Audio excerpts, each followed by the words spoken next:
now time for the Republican response, and we're about to hear from the youngest Republican woman ever elected to the Senate, Katie Britt of Alabama, for more on why the party chose her. Let's go to our congressional correspondent, Nicole Killion, at the Capitol. Nicole?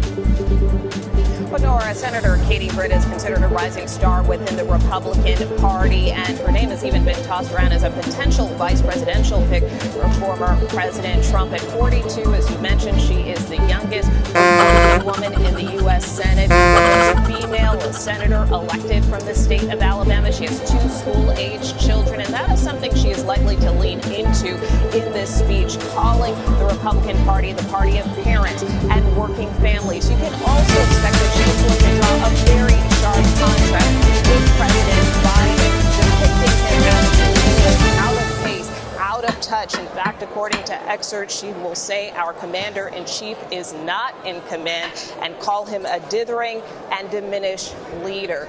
You can also expect she'll touch on GOP talking points from crime to the border, foreign policy. She considers this speech a huge honor. Nicole Killion on Capitol Hill. Here now, Senator Katie Britt. Good evening, America. My name is Katie Britt, and I have the honor of serving the people of the great state of Alabama in the United States Senate. However, that's not the job that matters most. I am a proud wife and mom of 2 school-aged kids. My daughter Bennett and my son Ridgway are why I ran for the Senate. I'm worried about their future and the future of children in every corner of our nation. And that's why I invited you into our home tonight. Like so many families across America, my husband Wesley and I just watched President Biden's State of the Union address from our living room. And what we saw was the performance of a permanent politician who has actually been in office for longer than I've been alive. One thing was quite clear, though. President Biden just doesn't get it. He's out of touch. Under his administration, families are worse off, our communities are less safe, and our country is less secure. I just wish he understood what real families are facing around kitchen tables just like this one. You know, this is where our family has tough conversations. It's where we make hard decisions. It's where we share the good, the bad, and the ugly of our days. It's where we laugh together, and it's where we hold each other's hands and pray for God's guidance. And many nights, to be honest, it's where Wesley and I worry. I know we're not alone.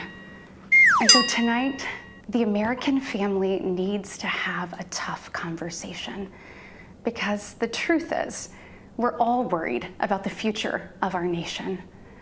The country we know and love seems to be slipping away, and it feels like the next generation will have fewer opportunities and less freedoms than we did.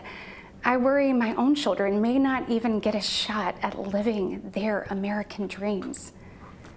My American dream allowed me, the daughter of 2 small business owners from rural Enterprise, Alabama, to be elected to the United States Senate at the age of 40.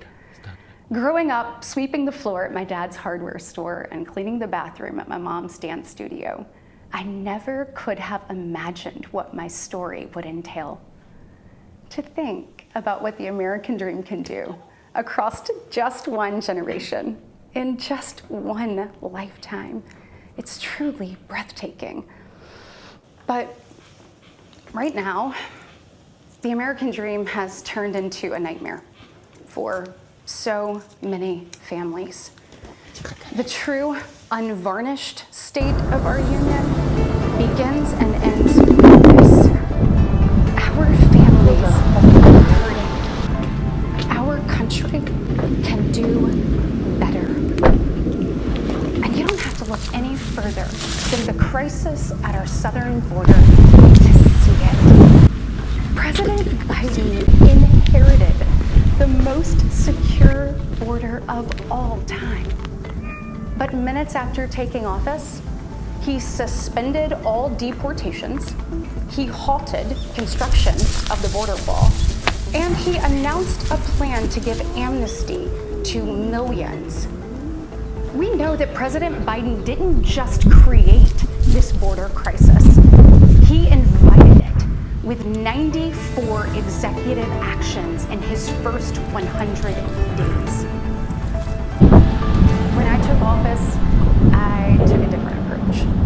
I traveled to the Del Rio sector of Texas.